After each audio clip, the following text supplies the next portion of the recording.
Il était 3 heures du matin. Le vent soufflait fort sur le désert silencieux où campait une unité militaire en mission.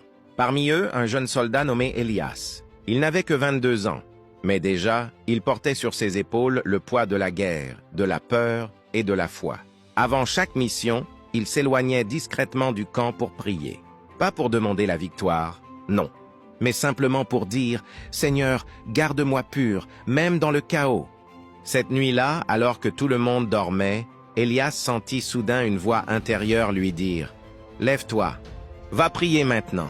Fatigué, il hésita mais obéit.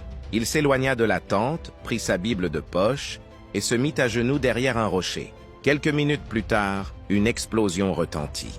Sa tente venait d'être touchée par un tir ennemi. Les soldats se réveillèrent en panique. Elias, encore à genoux, tremblait. Il regarda la fumée s'élever là où il aurait dû être et pleura.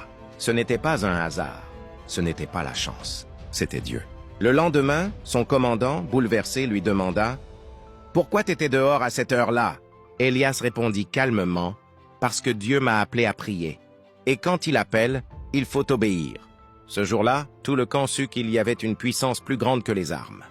Une puissance qui veille, protège et sauve, même au cœur de la guerre. Si tu crois que la prière peut sauver même dans les pires situations, écris Amen et partage cette histoire. Dieu agit encore, même dans le silence.